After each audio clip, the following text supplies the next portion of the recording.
You're listening to Parasearch Radio, news, views and reviews from the world of the paranormal from across the UK and beyond.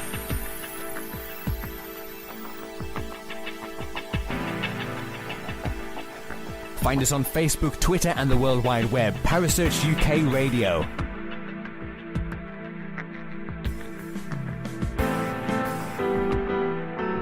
Parasearch Radio, broadcasting to the UK and beyond.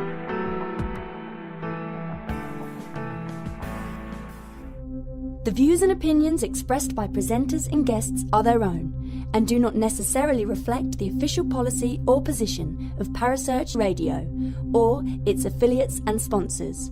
Listener discretion is advised.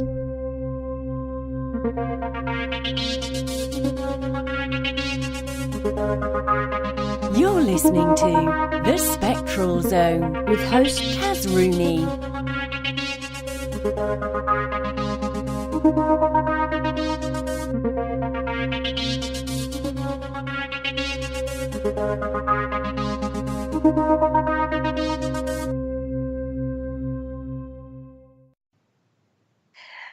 Good evening, guys and gals, and welcome to the Spectral Zone on Parasearch Radio.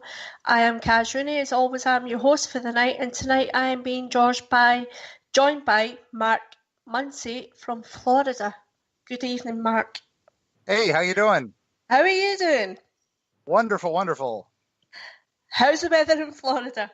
It's a little on the warm side. We're hitting 78 degrees today, which is a little actually cold than it has been. We've been up in the 80s for the most part, but nice cool day.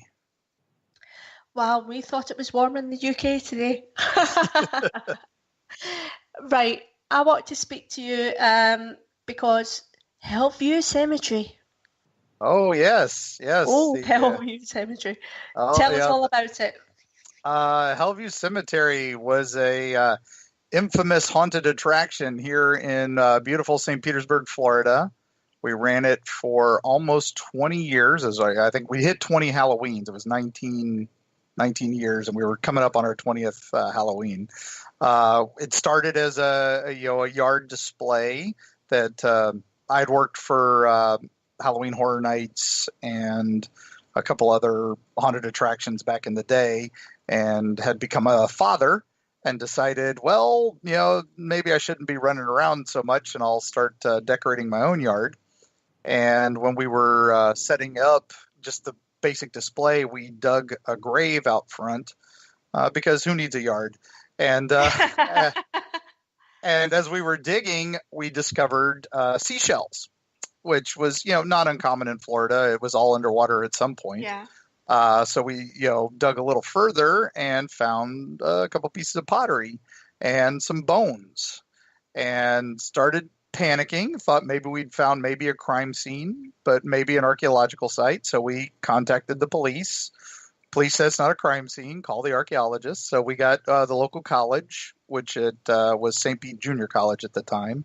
They came and they sent an archaeologist out. The archaeologist starts doing their thing, doing an investigation, and they say, this is a shell midden. This is this is where the early natives of this peninsula, the Pinellas Peninsula here, they would just throw their garbage.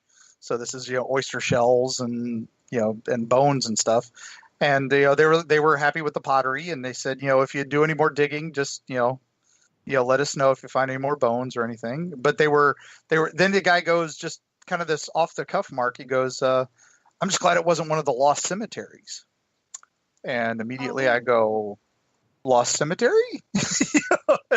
The Tales from the Crypt fan in me is like, oh my goodness. And they go, well, yeah, there were 5 pioneer cemeteries, when people would first move into the area, when European settlers came in, and they would build, little houses, build homesteads. They would, bury their families there. And then these crazy things came through called hurricanes and tropical storms, and everybody'd go, oh my gosh, let's get the heck out of here. So they'd leave and never come back. And then new settlers would come in and go, oh, hey, look at all this flat land. Let's build a house. Let's build a store here.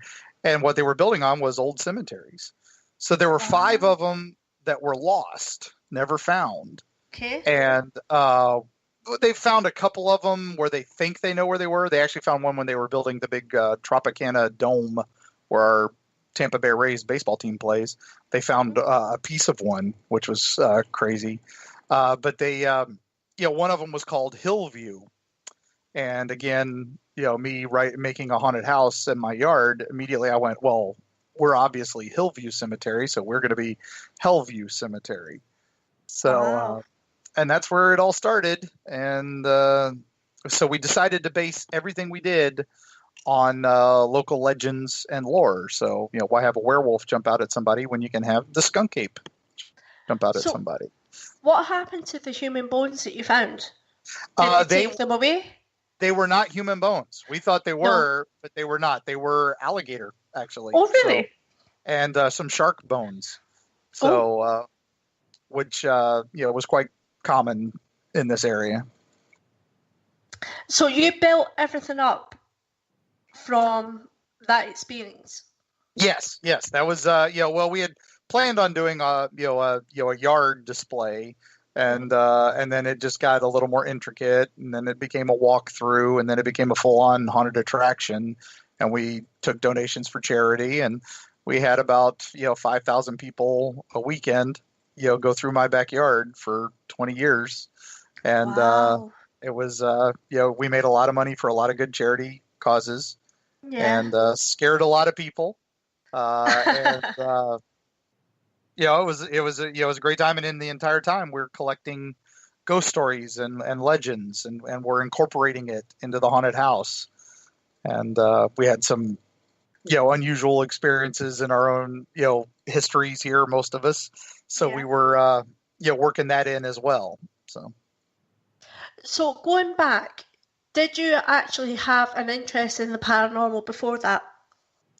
Yes. It goes way back. I had one of my earliest memories as a child.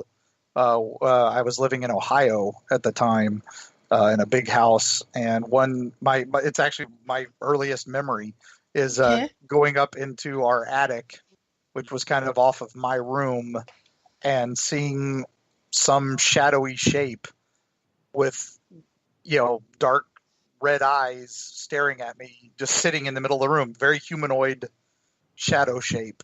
And I remember being terrified and running downstairs and screaming for my mother. And that is my only memory. I don't know what happened after that. I don't know anything more about it, but that is my earliest memory. Did you want to follow it and find out more, or did you kind of go, well, it's just a memory, I'll leave it to that?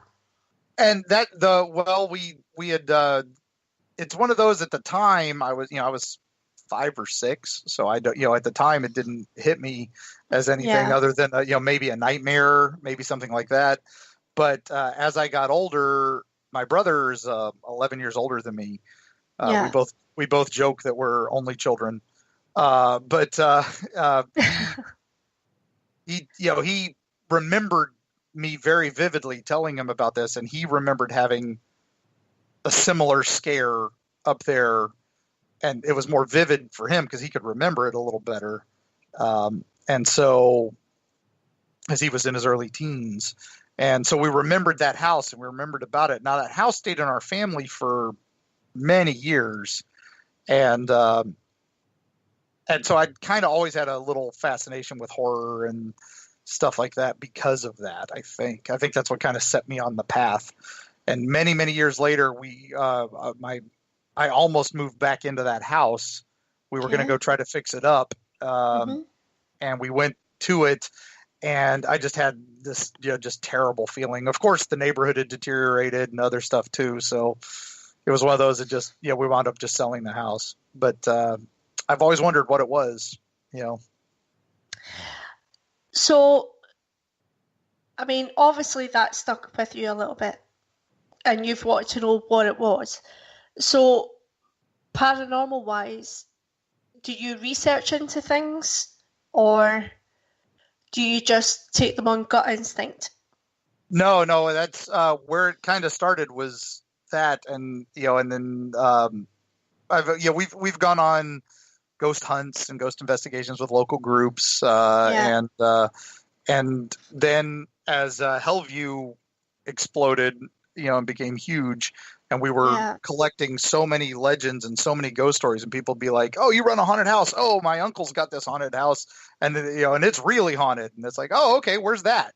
And we'd go, learn about that. But my fascination became, the history and the legends, and so that's where my recent stuff, my books have all come from. The study of the legends and the history behind them, and why is this place haunted, and why is this place got such a dark reputation, and so that's the new turn is more research and history. So what's the one legend that you've actually heard and you thought, I need to find out about this, I need to look into this deeper? The one that started it all for us here is a local legend in the Tampa Bay area, and it was called mini lights, and there were so many different versions of the story. We would get every year, we'd get at least somebody go, "Oh, why haven't you worked mini lights into your haunted house?" And I'm like, "Well, we did. We did this." And they go, "Oh, that's not mini lights. That's something else." And so there was all these different persons telling us different versions of the same legend, and so that became a focal of research, was trying to figure out, okay, if you're from the south side of St. Petersburg, it's an urban legend with a house fire, a boarding house that burned down, and the lady who ran it was named Minnie Lights. And if you call her name Minnie Lights, these little glowing lights will come out of the house and they will follow you. Wow. And so, that was a very, Bloody Mary style. You say it 3 times and she'll appear. Well, then we discovered, another version where it was little green alligator people that would chase you because she ran a boarding house that took in circus people. Really? And that's pretty common. This area was the winter home for Ringling starting in the early 1900s. Okay. So if this would have happened around the 1920s, it's quite possible that there were, little, dwarfs with, a skin condition that made them look green. And so, the people would come to the town and, to the outsider boarding house and shout, mini lights. And these guys would come out with sticks. So another version of the legend was that there were these little alligator people that lived in the sewers that were descendants of these people who would steal you and steal your children. Wow. And it's like, what a crazy story. And then we got another version where we found out, okay, her name wasn't Minnie Lights. She was a Mennonite, and her boarding house was burned down because she was a Mennonite, and she took in undesirables at her boarding house, so they just burned it down one night and killed her. Wow! All these ghostly tales from this same legend, and then right as we were starting to write this and figure out, for our book Eerie, Florida, I got to find a definitive. But then I was finding out, well, there's true, grains in each of these. There was a circus fire here around 1920. There was a boarding house fire around 1915. And then, so these are piecing together. But I think the worst part was the alligators stealing your children. The alligator people, we figured that out too, which was pretty terrible. It was in the 1920s, St. Petersburg was the alligator farm capital of the world. It wasn't Miami, it was here because the railroads all came to here and they hadn't gone further south much. So the tourists all came here. So these alligator farms, to entertain the tourists, would take young African American children and have them run around and be chased by alligators to entertain the tourists. Oh, that's horrible. Yes. And we were like, that can't be real. I'm reading about this. I'm going, there is no way that that's real. And then at the St. Petersburg Museum of History, which is where we do a lot of our research, they had fans, like the little, flat holding fans that you fan yourself with. Yeah. advertising an alligator farm, and it looked like the old little Coppertone ad with an alligator biting a little African American kid's butt. Oh. It was terrible. So they were advertising it. It's like, oh my gosh, it is true. Terrifying. So they actually did do that then? Yep. Another dark part of the mystery. And it's a shame because the last version we heard of the story was amazing. It was that Tampa Bay was protected by a voodoo queen named Minnie Lightning. And she had alligator men as her minions, and she was the reason that there's so many thunderstorms here every night, because she's at war with the elements and stuff like that. So I'm like, that's a great mystery, legend, but then the dark history behind it is just terrible. So I mean, when you look at all this history, you've got so many people telling you so many stories. How do you know what to believe? That's where the research comes in. We start. You look at some of this and you go, okay, obviously they saw something. Obviously there's a legend. The more recent stuff.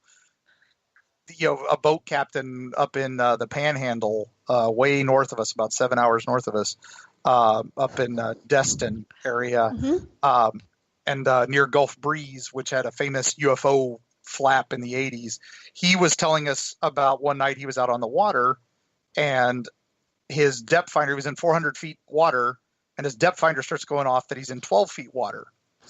And he's freaking out because he's thinking either a whale's coming up underneath him, or he's hitting a reef. He's off course. He runs out onto the deck at night, and there's this giant black shape underneath him.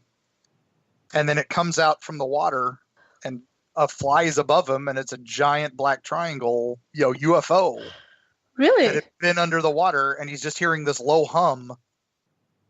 And now, you think, okay, he's a fisherman. He's had, some stories. And I asked him, had you been drinking? He's like, of course.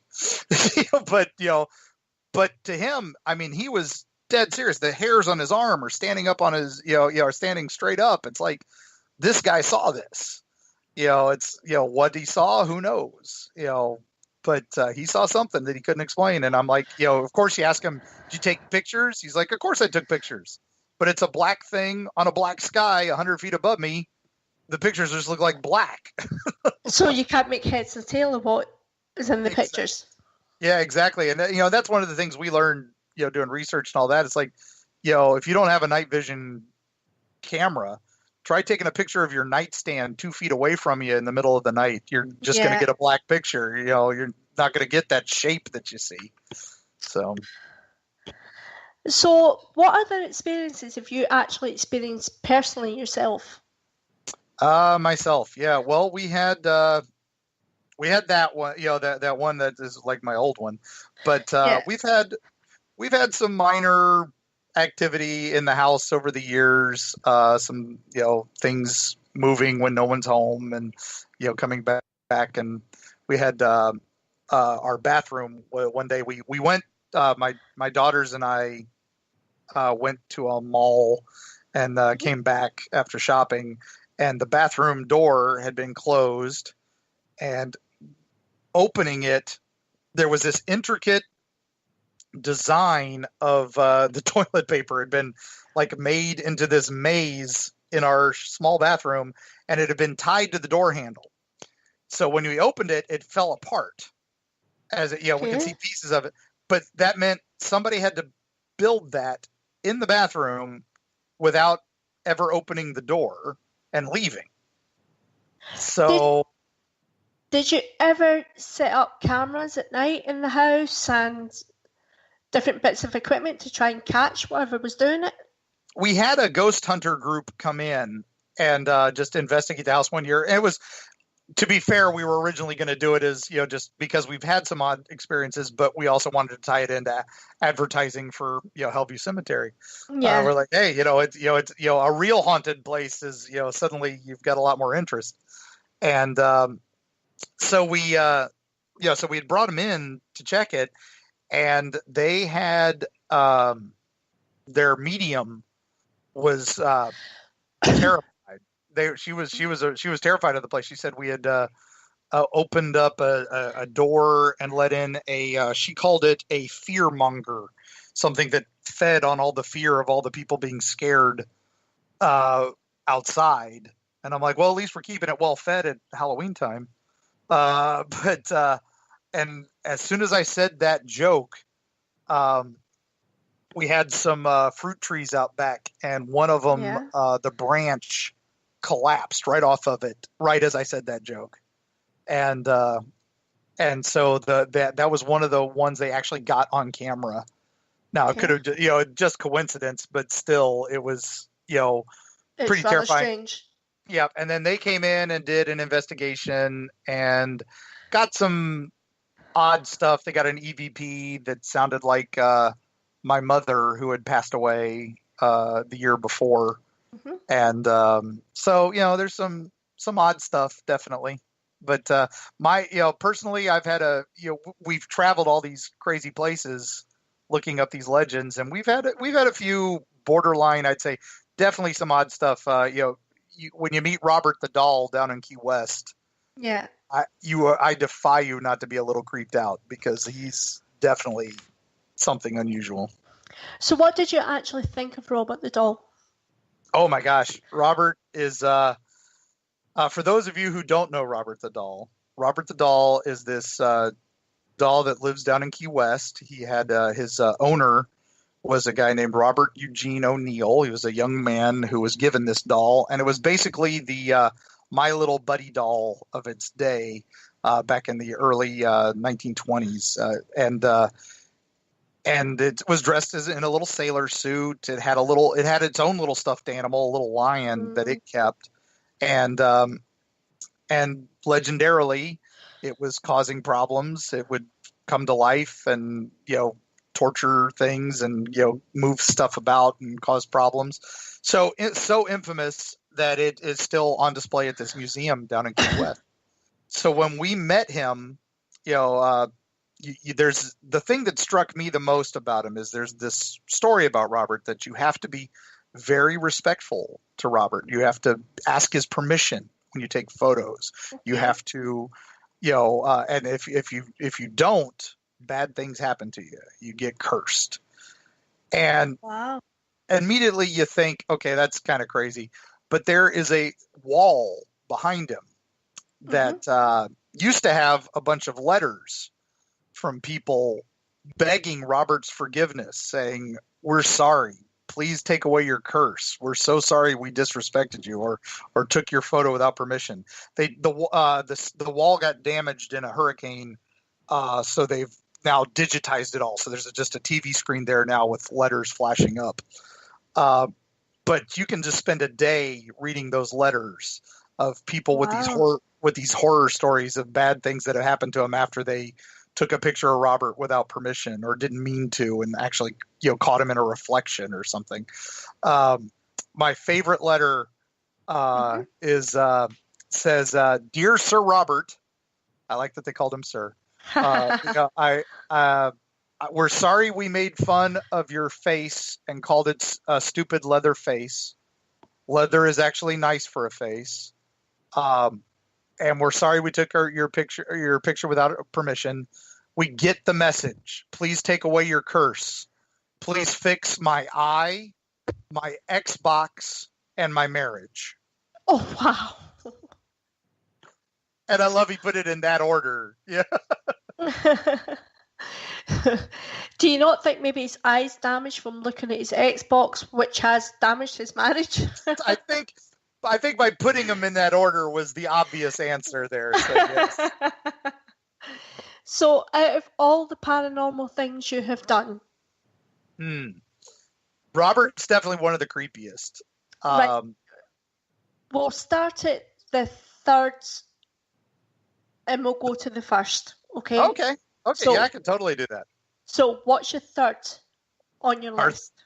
Third on our list would have to be, there is a place in Florida. There is a town called Casadega.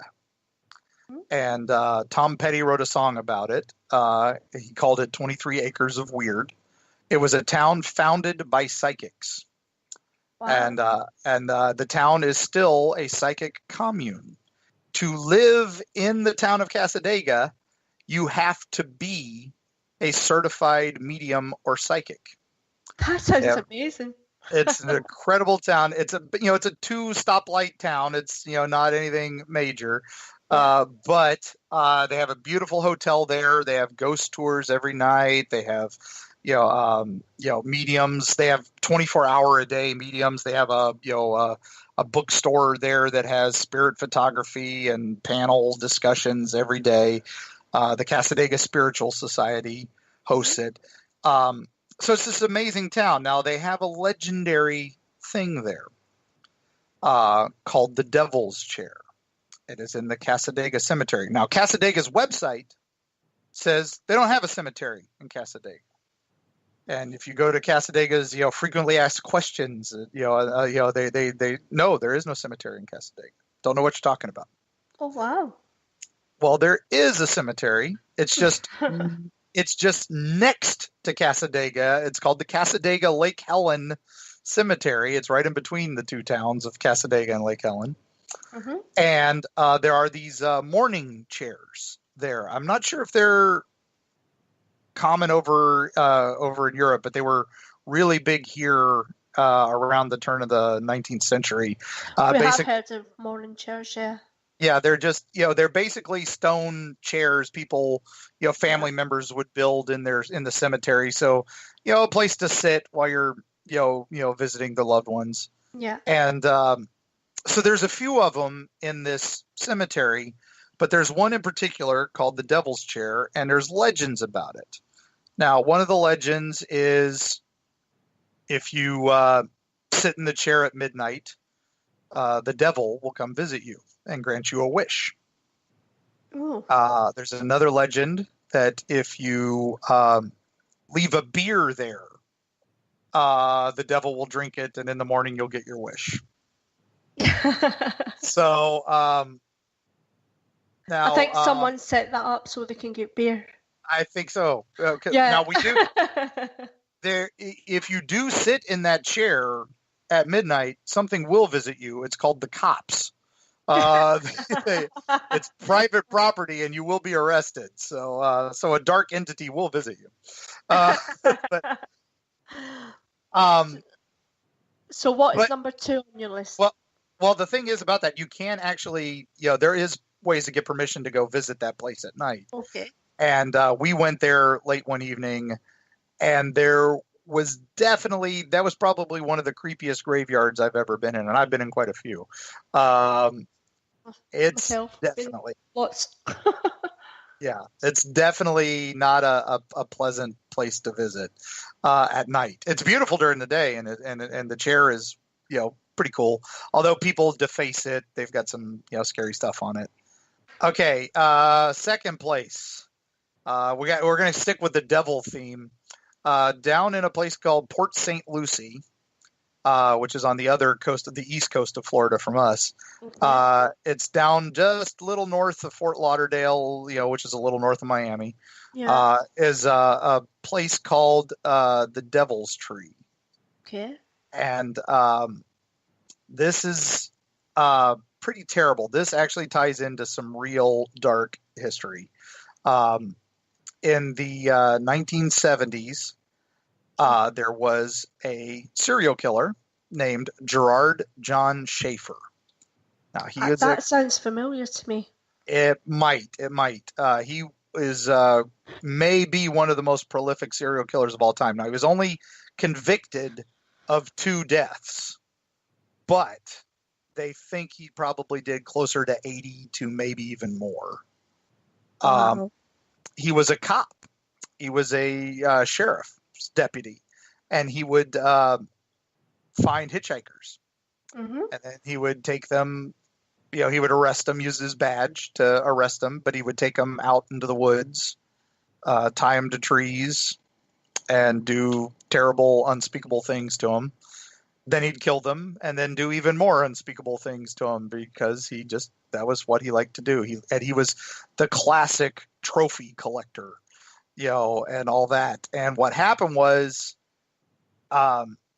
he had kidnapped two women that he had caught hitchhiking, tied them to this tree in Port St. Lucie, which at that time was a very rural, just mostly swampland. And he tied to this tree right behind his house. It's like, he tied him in his backyard. He lived in the middle of nowhere. And he chained him up, killed him, and then continued to, defile their bodies for, months. Wow. Now he gets a job. Horrific. It's horrifying. It's horrifying. He only gets caught because he tries to do it again a few months later, and catches the girls, kidnaps them, takes them to the tree. He ties them up, and he's about to kill them when he gets a call to actually go investigate something. Wow. So he leaves them. They escape. They go to the police department, and that's actually his police department, and tell them what's going on. And he calls his sheriff and says, "Oh, I did a stupid thing. I was just trying to scare him, and I wasn't going to hurt him." Well, the sheriff doesn't believe him and locks him up.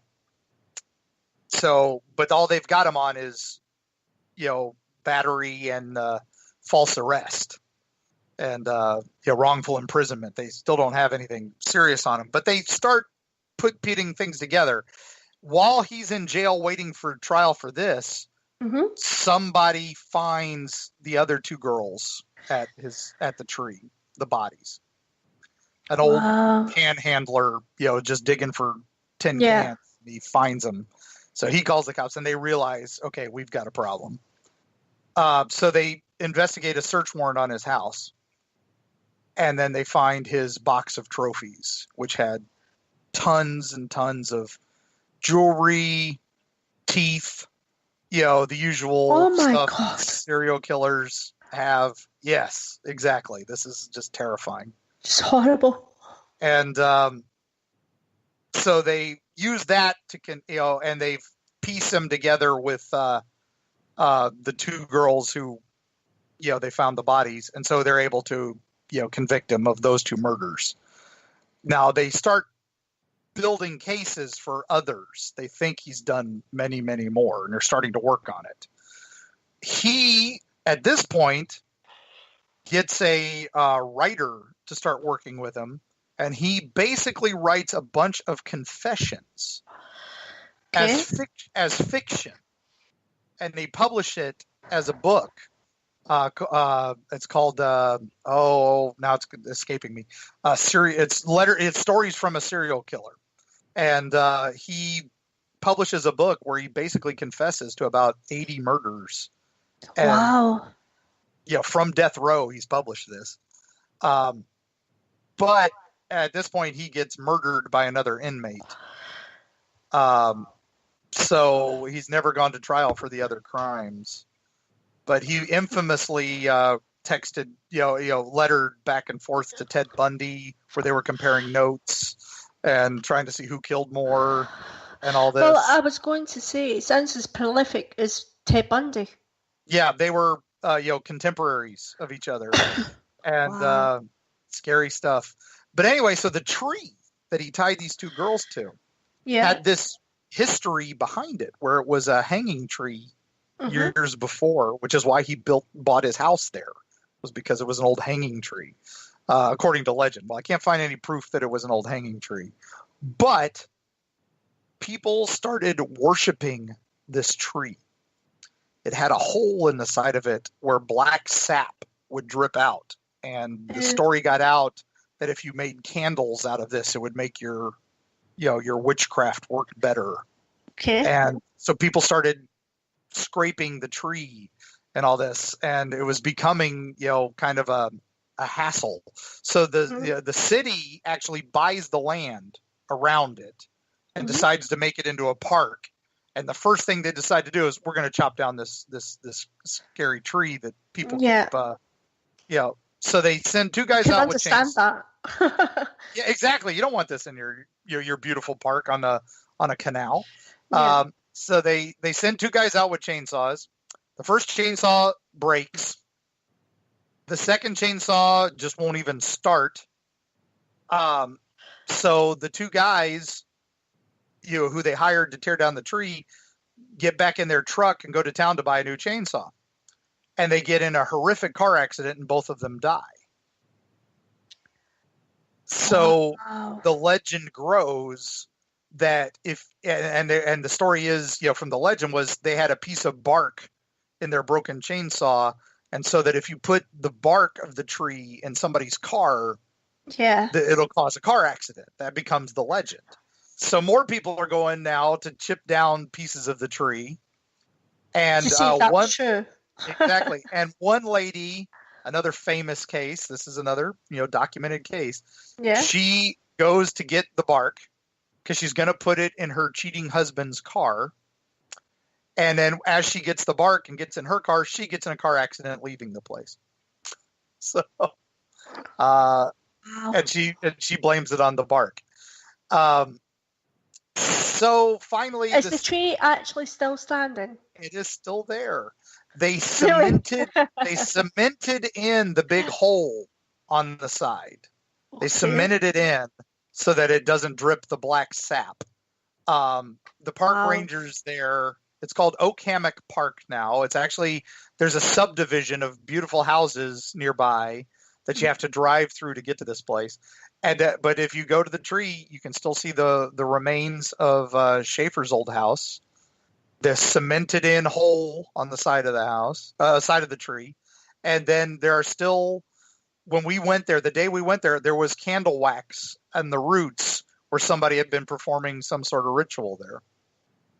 Wow. And as we were taking pictures and trying to do video for, what would, for our website, erieflorida.com, and while we were taking pictures, we didn't realize some of the pictures didn't come out.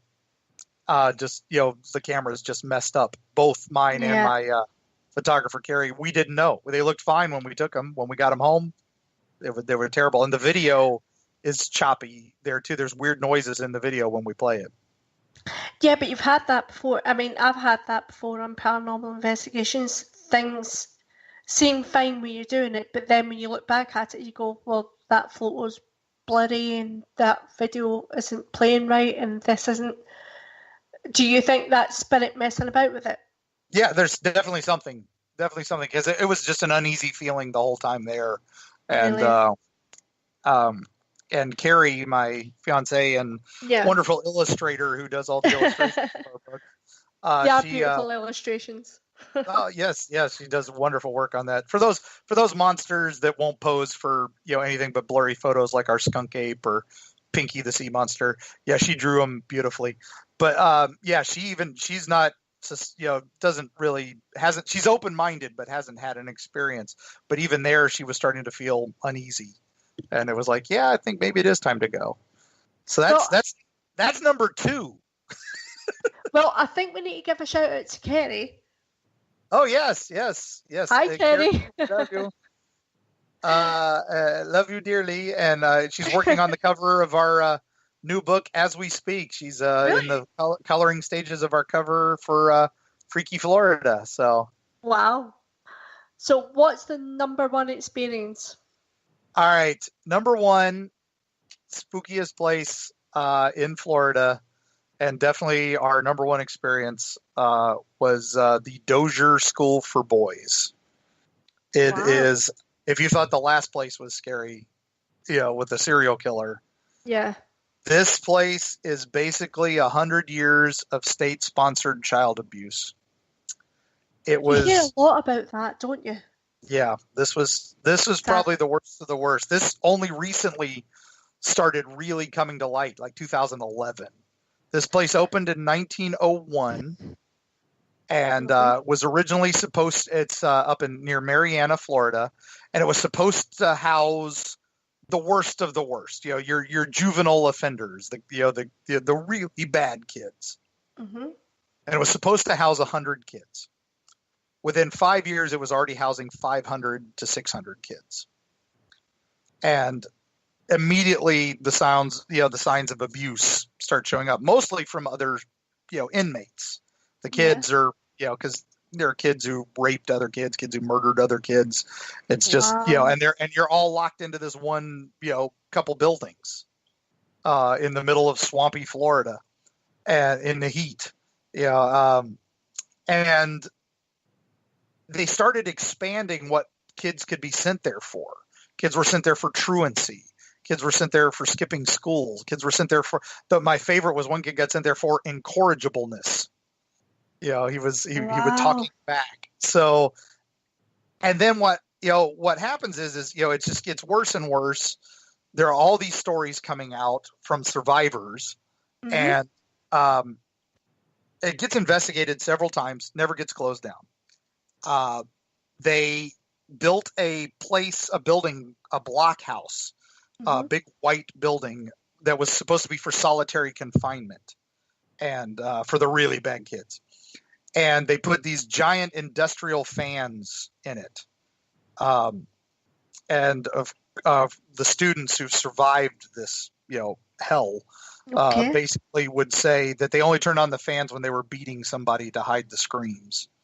God, that's awful. Yeah, and you would find out how many times you'd been whipped from your friend in the cell next to you, who would count how many times, because you'd black out after 5 or 10. Wow. And the survivors of this have made an organization, the White House Boys, named after that building. So there was a fire where several kids died and several staff members died. And then this is where it just starts getting even more horrible. When they finally closed in 2011, there was a boot hill there where they were burying the children and the staff members. There were 24 markers, 24 graves. They found, when they first did their archaeological, they found there were 31 markers, but only 24 recorded deaths at the school over the 100 years. Oh, so there's a lot more. So there's 7 that, they're like, okay, why are there's 7 extra graves? So they start doing some research and they start, excavating. They get Professor Kimmerly from University of South Florida got permission to go up and excavate it. Even though the state was just looking to close it down, sell the property, get rid of this place. They wanted, just to send it to a developer, just to get rid of it. Yeah. Well, she gets up there, starts investigating it. Those 31 graves, she finds 55 bodies. Jesus. Pardon my language. Sorry. Yeah, no, it's terrifying, right? So of those 55 bodies, they think there's another graveyard. So a lot of the kids who've survived this, are now, grown, are saying there was another graveyard. And so she has not gotten permission as of yet to even try to find the other graveyard. They're being very specific. Well, you can only investigate this area. You can only do this. You can only do that. So do you think that's basically to cover it up because they know that she's found these extra graves? They don't want her digging it any further into this. The town wants it gone. They just want it, out of their past. And the state wants they only recently passed a law that recognized the victims and apologized. And that was 2015. So This is still uncovering as we speak. Last year, they found a kid who had been buried in Tennessee. The school had sent a casket to Tennessee and said the boy died while trying to escape, and he was hit by a train. So this is a closed casket because it's terrible. Well, they finally found a relative, a long-lost nephew, who was able to convince them to dig up the grave. And this was just last year, or 2 years ago. 2 years ago, Professor Kimmerly goes and excavates the grave. She goes all the way up to Tennessee to do this because she's hot on this story. Okay. And she digs up the grave, finds the coffin, opens the coffin, and it's just filled with wood. There was no body.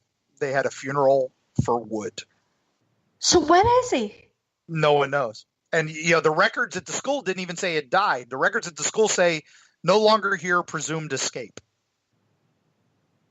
That's horrendous. But yet they sent the coffin to the family, saying he had died while escaping. Oh, that's horrendous. Exactly. Now, of course, the stories of hauntings there are plentiful. Yeah. Of course, abuse cases are, spread to the staff. Of course, abuse cases are, spread to the other students. Mm-hmm. But though there was one of the survivors we had talked to had told us about one of the times he was beat in the White House, and he said they used a particular whip that they like to call. Oh, it's okay. They actually beat him up? Yeah, to beat him up.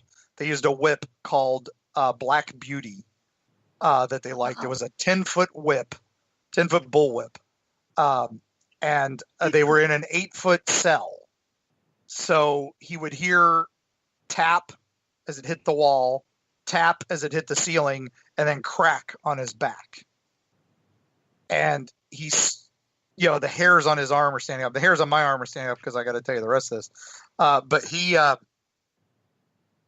said that he would dream and hear that. He has nightmares about hearing that sound. And he was the one who was telling us that, the kid next door to him told him he'd been beat 39 times that night. He passed out after 7. God. Yeah. So, and then, he got in trouble because he was bleeding on his bed sheets the next day and had to do other duties and stuff. So it's, just terrible stories. So we were able to get in with a ghost hunting group that was allowed permission to go onto the property. It's very rare for them to allow anything on this property. Okay. And usually, you see a lot of videos from there and stuff like that, and that's people who are doing it illegally, and do not do that. I highly say don't ever trespass. There are ways to get permission.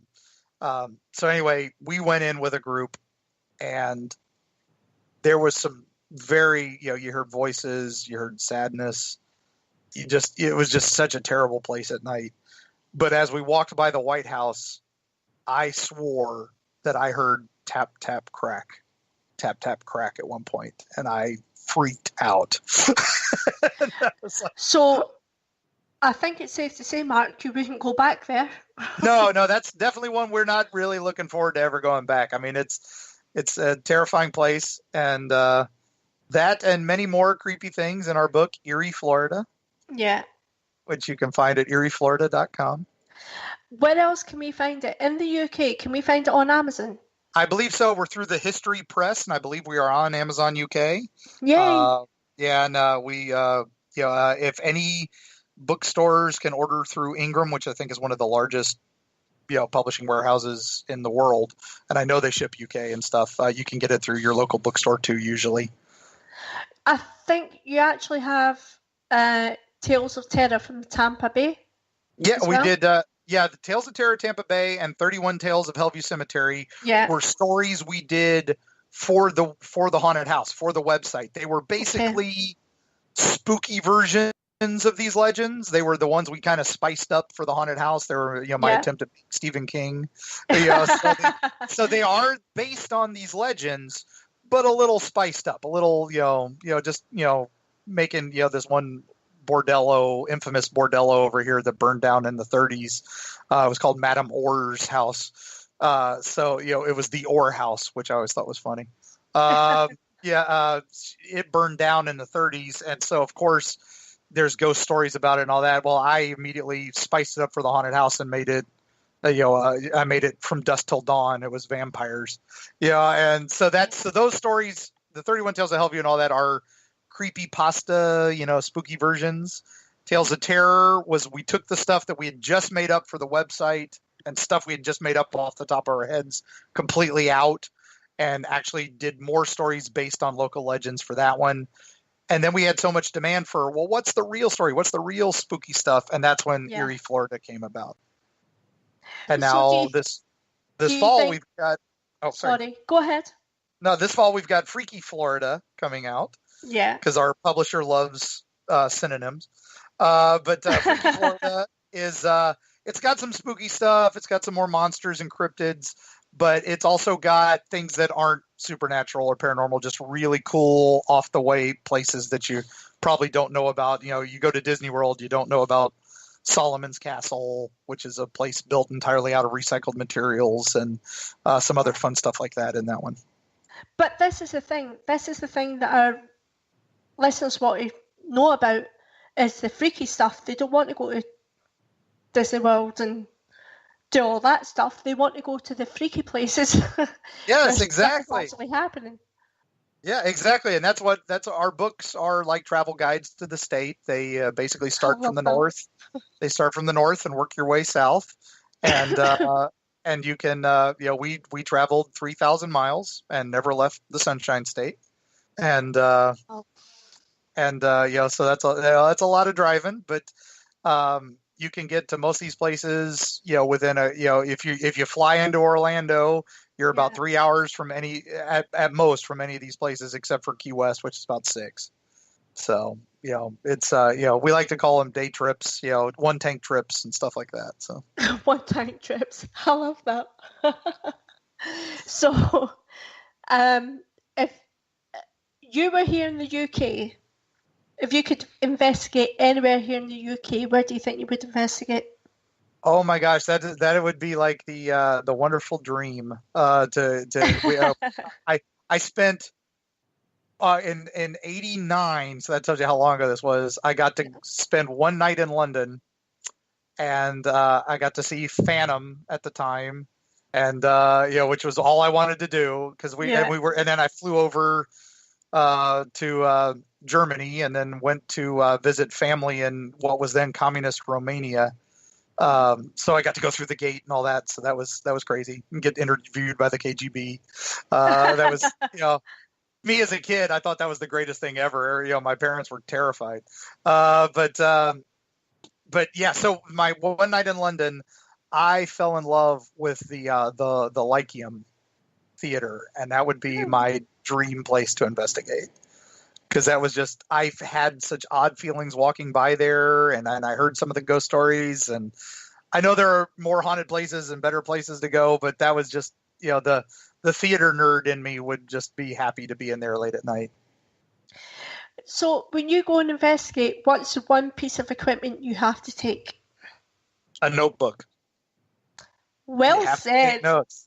You have to take notes. Everything else is bonus. Now, we've, like I said, we've gone with these crews. We just take our camera, but these crews come with, everything they need, from, voice recorders to infrared cameras. We had one guy use boxes. We saw a couple people use those. Those are very, popular over here. Like I said, I bring my eyes, my ears, and anything else I can use to just kind of sense, and then really I just write everything I can down, the feelings, what room we walked into when this hit, and what where we went when that hit, and there's some odd stuff out there. You'd be surprised. So you're really quite sensitive then. I like to think so. I've never, like I said, the only thing I've ever seen, full body was that thing when I was a kid. So, I've never, that's the dream is to catch that. But we did have a crazy story. And again, we're not, I like to call it preternatural stuff we don't understand yet. Someday we might, someday there might be a way we figure out, we're seeing another dimension. We're seeing something else. It might explain some of these things. A bit more scientific. I kind of like that. It gives a little science to it instead of supernatural. When people say, that's that TV show. They had Scooby-Doo last week. So I kind of like preternatural. Gives it a little more sense of science. But we were at a hotel that sadly is no longer with us here in Clearwater, called the Biltmore Hotel. It was this beautiful Bel Air Biltmore, this beautiful hotel built in the late 1800s, and one of those old school Florida hotels, and just beautiful and well known to be haunted for many years. and they were finally tearing it down. And this was a few years ago. And their last day there, they were having a big auction. You could come in and buy anything in the hotel, basically.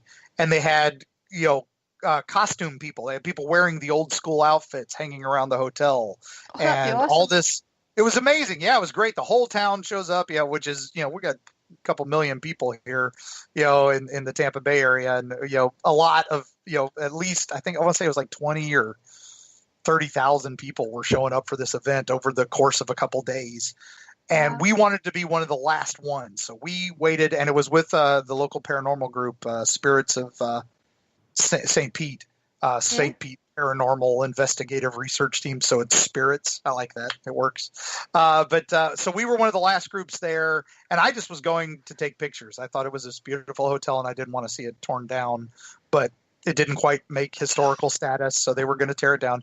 So we go there for the big event. There's people in costume. We're down on the first floor, and all of us are like, let's get up to the third floor. That's where the ghosts are. Let's get up to the third floor. So it's right as the sun's going down out on the beach. We're getting that beautiful Gulf of Mexico sunset, and we're all climbing up to the third floor of this old creepy hotel. And we start walking down this aisle, and there's three of us. And at the end of the aisle, one of the guys in costume comes out, one of the bellhops, and he starts walking down the aisle towards us. And so we're like, oh, hey, I didn't expect to see him up here. And then he walks past us, and we all went, two of us went, hey, have fun. Thanks for doing this today. And the guy just walked right past us. Okay. And then the third person to our right goes, who were you guys talking to? And Wow. and we were like, what? The costume guy. And they're like, who? And oh my God. And immediately the two of us are like, why didn't we take his picture? Why didn't we think of anything like this? It was a full everything. He was clear as a bell, the dude just standing there. And it was like, oh my God. We saw a ghost and we didn't take a picture. We're ghost hunters. We didn't even do this. Oh, it was terrible. Oh dear. That's my one that got away story. Oh, that'd be heartbreaking. So when they tore down the hotel, we keep wondering, is he still up there on the third floor? Which is now they're building they're building condos there now. So somebody may have him in their bedroom at some point. So Now, I was talking to you. Well, I don't know if I can actually say this. You've got plans coming up in the future. Oh, always. Yeah, So, you've got a certain plan. I don't know if you can say that. You're going hunting or something? Oh, yes. That's next week. Yeah, we can talk about that. Yeah, there is a wonderful show for anybody who's into Sasquatch or Bigfoot, or as we have here in Florida, the wonderful skunk ape, as he's called. Skunk ape. The skunk ape. Called? He's called down here in Florida. He's called the skunk ape because he smells really terrible. Okay. Because he lives in the swamps, so he's got mold and stuff. And so every person who sees him talks about this terrible smell that they hit. Okay. And so of course back in the 1800s they labeled him the skunk ape, and that name stuck. So it's a poor unfortunate name for our Sasquatch. Yeah, most people think of Bigfoot. They think of the Midwest. All the mountain states like Kentucky, West Virginia, or they think northwest coast, mountains of Washington and Oregon and all that. But Florida has probably more sightings of these things than just about any other state. Really? Because the Everglades, they see them a lot. The big Ocala National Forest here is one of the largest national forests in the United States. Yeah. When you're looking at Florida on the map, or especially if you look at it at night, you'll see these, you look at it, you see Orlando lit up like, crazy, Miami, St. Augustine, St. Petersburg, all these beautiful cities, Jacksonville, all lit up, beautiful. But you see these big dark spots on the map, right in the middle. And that's the Green Swamp and the Ocala National Forest. Really? And they are basically pure wilds. They're still wild Florida, basically. But there were homesteads out there that are long gone. If you're walking through the Green Swamp, you'll find old abandoned train tracks to old ghost towns that are still, just a few buildings, frames of buildings that haven't been wiped out by hurricanes yet. But, for the most part, they have. The wilds have reclaimed it all. And so that's where people see a lot of skunk apes and stuff like that. Wow. And there's David Sedota of the Independent Sasquatch Research Team. That's IRSTUSA or something like that. I can't remember. He's going to kill me. He's a big investigator of those, and he's my go-to guy whenever I need information on skunk apes. And he'll send me pictures. He loves going squatching out in the woods. And, they've got some pretty compelling evidence and stuff like that. They've found some neat stuff and lots of recordings, but still, looking for that golden, prize photo or whatever that can't be proved as fake. But anyway, there's a show out of New Jersey, which is, way up north, called In the Shadow of Red Eye, because there was a Sasquatch named Red Eye that was common in those woods. And this guy, basically became fascinated with him, investigated him. And they're actually they've done a couple seasons. They're on Amazon UK, Amazon Prime, called In the Shadow of Red Eye. I highly recommend it. It's fun, Bigfoot TV shows. He's coming to Ocala next week to film some episodes about our skunk apes. So, and I'm going to go there and have a chat and hopefully be on a show. Wow. So I'm thinking when you come back from that, you need to come back on and let us know how that went. Oh, I'd love to. Be an honor. Would be happy to talk about that. So that sounds like so much fun, though. Oh yeah, I've been on a couple squatch hunts. The ones down in the Everglades are a lot trickier because that's pure swamp. And you're, you have to go out usually on boats, the flat boats that you always see. And, and there are a jillion alligators down there that are just, some are 12 to 15 feet long and just terrifying. But see, the alligators would put me off. Yeah, exactly. That would put me off completely. But the that's plus side is so much they fun. are. Yeah, they really are more scared of you than you are of them. Now, the only thing that'll get you in, where we're going for this is the Ocala National Forest. We have bears. Mm-hmm. We have lots of brown bears, which some people think, oh, that's what you saw as a skunk ape was just a bear. But we also have Florida's greatest number one resource, mosquitoes. And they are terrible here. You think you've had bad bugs up in Scotland? I defy you with our mosquitoes. They are giant and terrifying, and they will hurt you bad. So, Mark, I've got to tell you, we have a thing in Scotland called midges. I know midges. And they attack you in swarms. So yes. It isn't just one; it's like swarms, and they're absolutely horrendous. They're horrible things. Absolutely horrible. We're thinking of naming the mosquito our state bird. That actually was almost a law at one point. Right. So go through your books one by one. Okay. First was I wrote many years ago a lot of different things, but most of those are out of print now. But 31 Tales of Hellview Cemetery came out 2006 or 2007, I think, was our first book, which was the tales from the website and tales from, based on these legends that we had spookified. Mm-hmm. And some of those actually got cut and paste onto the Creepypasta website. So suddenly we had some famous stories that we didn't even know were famous. So when you're reading those, you might find some local legends and go, oh, hey, I know that legend because it was internet famous. Yeah, that came from us. It was just cut and pasted off our website. Some kid had, put it on there and we're like, oh, well. So, a very entertaining read. We love it. It's, if you want to curl up to a good spooky story, they're, little things to put you to bed. The next version of that was Tales of Terror Tampa Bay, which is actually getting revised this year, later this year. Should be soon-ish from the original publisher. And they're updating it with a new cover and had me update a couple of the stories. So those are all the story. Again, more just spooky versions of the original tales. And those are all available, Amazon and all that. The most recent was Erie, Florida, came out last September. It is History Press's one of their best-selling books. It's selling very quickly, and we love it dearly. And that is your travel guide to the state, the dark side of the Sunshine State, from the Gulf Breeze UFOs to Robert the Doll in Key West and everything in the middle. Lots of ghost stories, lots of monsters. Some you probably know, some you probably don't. And then coming this fall, also coming out in September, the sequel, Freaky Florida, which is, again, more spooky stuff, but also some fun stuff. And again, the dark history of the Sunshine State and some of the light stuff, too, this time. So a palate cleanser, if you will.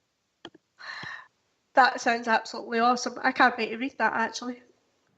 Well, we will get it to you as soon as we can. So. Do you know what? I just need to get to Florida, I think. Yep. Well, we'll swap one day or something. Maybe we can, we could do like, what was that movie, Holiday or something, where they swap houses? Do you know the girl? something? It's funny you say that, Mark, because I've mentioned this a few times. We should do a paranormal house swap, where all you guys in the USA should come over here and live in our houses, and we'll go live in your houses, and we'll all go exploring. That would be amazing. I love that idea. So do I. But I no one's signed up yet. All right, so I have one. I'm going to plug a friend of mine. Her name is Chris Kullstrom. She wrote a beautiful book called Drawn to the Dark, and she basically sold everything in her life and spent a year couch surfing around the world, going to all the spooky, supernatural, and just even haunted attractions and dark shows. She went to Day of the Dead in Mexico. She went to the death ceremony in China. She went to Walpurgisnacht in Germany, and then the Dante Museum in Milan. And she basically just traveled the world for a year, going to spooky places, couch surfing, and she wrote a book about it. And what was great was her last chapter was Halloween in America, and her last chapter was Hellview Cemetery's last night before we got shut down by the city. Wow, where did I get that book then? Sure. Again, it's online, whatever. And if you ever want her on your show, let me know. I'll want her on the show. She would love to talk to you about it. She's not into the paranormal that much, but she's been to some dark places. So. Well, you be sure to tell her to come and message me, and I will happily have her on this show. Oh yeah, she'd love that. She loves talking about it because it's that was a year of her life, and it's amazing. Some of the stuff she went to is incredible. Wow, that's amazing! Giving up everything and just going wherever. Yep. I was her pen pal because I knew I was her last stop, and we let her stay with us. We let her stay with us for a few months while she wrote the book, and so we got to know each other pretty well. And she's it's a great book if anybody wants it. Drawn to the Dark: Adventures in Scare Tourism, I think it's called. Wow. And I know she did something in England where she spent the night at I guess it was a zombie boot camp. And trained them for zombie apocalypse and stuff. That would be scary in England. They should have just taken us to a football game. Be the same thing, really. Right, Mark. We have actually gone well over the hour. Oh, I'm so sorry. I have trouble. I have trouble in stopping. So don't be sorry. It's been absolutely fantastic. I think you're fascinating. Everyone, please go and look up Mark's books. Yeah, I'm sure you want to read them. You've got to read them. They're a lot of fun. Thank you very much for having me on. This was a blast. So, if you go to EerieFlorida.com, should have a link to most of it. Hellview.net. It's still up. It was the old haunted house site. And you can look at videos and pictures of how crazy we got building our haunted attraction. One year was a Victorian mansion. One year was a castle. Wow. And you can look and see our facades. And it was all out of foam, and it was all in my backyard. You never actually went into the house at all. And And we still have links to the charities we raise money for, so feel free to donate if you're looking for a good cause. Well, I will post the links up to both the Facebook pages, and Wonderful. I will try and find the links to the books so that everyone can just click on them and buy them. But Mark, it's been fantastic talking to you. You've been an absolutely amazing guest. I'll be happy to be back anytime. So, well, you need to come back and tell us about the. Yes. Expedition. I will definitely give you any information I can about that. All that remains for me to say is please remember you can follow. Oh, in fact, tonight and I think tomorrow up until about 7 p.m. will be your last chance to enter our competition to get a tarot reading from our very own Kerry Greenaway. You don't want to miss that. She's fantastic at tarot readings. You don't need to leave your house. You can do it on Skype. Go onto the page. As long as you remember, like it, make a comment so that she can put you into the draw. And we'll draw that tomorrow night on the other radio show. But you can follow Parasearch on Twitter. You can find us on YouTube. You can find us on, of course, Facebook. I believe the old shows will be on Podbean now, so you can find them on there as well. But please listen to all the radio shows. You've got some fantastic radio shows out there, so just listen to. You've got Haunted Histories. You've got so many of them. Listen to them all. But Mark, all it remains is for us to say good night to everyone. Good night. Keep the ghost light burning, and we'll see you on the other side. Yeah, and we'll have Mark back at some point, I promise you. Good night, everyone. Good night, Miss Caz. Thank you for listening. Good night. Don't forget to join us for more shows throughout the week. Find us on Facebook, Twitter, and the World Wide Web to keep up to date with all the shows right here on Parasearch Radio.